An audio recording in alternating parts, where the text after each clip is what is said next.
અનરાધાર વરસાદથી વડથલ ગામના સીમ વિસ્તારના પાણીનો યોગ્ય નિકાલ ના થતાં પોતાના ઘરો છોડી અન્ય જગ્યાએ રહેવા મજબૂર બન્યા. રાજ્યમાં પાછલા 3 દિવસથી વરસી રહેલા અનરાધાર વરસાદથી નોંધા તાલુકાના વડથલ ગામના અમીનપુરા વિસ્તાર તેમજ આસપાસના 30થી વધુ મકાનોના લોકો પોતાના ઘરો છોડી સલામત સ્થળે રહેવા મજબૂર બન્યા હતા. હાલ આ વિસ્તારમાં ઉપરવાસના મીનવાડા તેમજ અન્ય ગામોના ખેતરોના પાણી ઘૂસી આવતા પરિસ્થિતિ કફોડી બની હતી. આગળના પાણીના નિકાલનો મુખ્ય માર્ગ અને ગટર બ્લોક થતાં લોકોના ઘરો તેમજ ફાર્મોમાં કમર સુધીના પાણી ઘૂસી ગયા હતા. રિપોર્ટર ઇરફાન મલેક, ખેડા જિલ્લા બ્યુરો, GPMC ન્યૂઝ 24/7 લાઈવ. જી કાકા, આપનું નામ? મલેક. જી, આજે અહીંયા શું પરિસ્થિતિ ઊભી થઈ છે? પાણી ભરાઈ ગયો છે. આગળ જે પાણીનો વેણ હતો કાયમી, એ જમીન રાખનાર માણસે એક ગટર રોડની ગટર પૂરી દીધી છે. એનાથી પાણી બ્લોક થઈ ગયું છે. આશરે 3 કિલોમીટર દૂરથી પાણી અહીં થઈને પસાર થાય છે.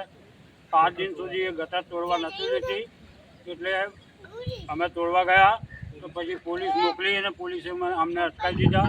ભાગ ધમકી ભરા શબ્દો કહ્યા કે તમે તોડશો તો પરિણામ ખોટું આવશે, ગંભીર આવશે. તો અમારા ઘરોમાં પાણી ભરાઈ ગયું છે. ઘરો અમે દુકાનોમાં છીએ. થઈ ગયા છે.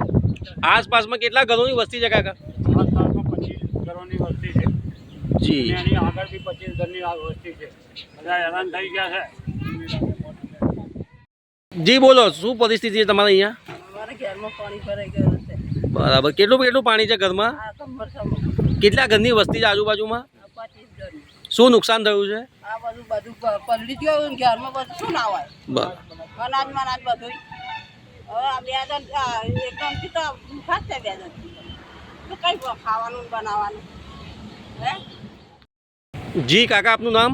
મારું નામ મલેક મેમુલસન દુસુમિયા છે. જી, શું પરિસ્થિતિ શું થઈ રહી છે? આજની પોઝિશનમાં 3 દિવસથી સલંગ વરસાદ પડે છે અને આજુબાજુના 2 કિલોમીટરથી પાણી બહારથી દૂરથી આવે છે.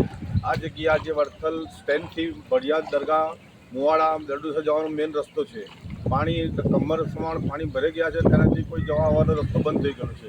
આગળની બહારની પાર્ટીએ જે જમીનો રાખી છે તેમણે ગટરો પૂરી દીધી છે અને ગટરો પૂરીને પડી તેને તોડવા ના દેવાને લીધે આજે અત્યારે આ પરિસ્થિતિ સર્જાઈ છે. 25 ઘરોમાં પાણી ભરાઈ ગયું છે. એટલે આનો નિકાલ ગટર તોડીને પાણી કાઢે તો જ થયું છે. આની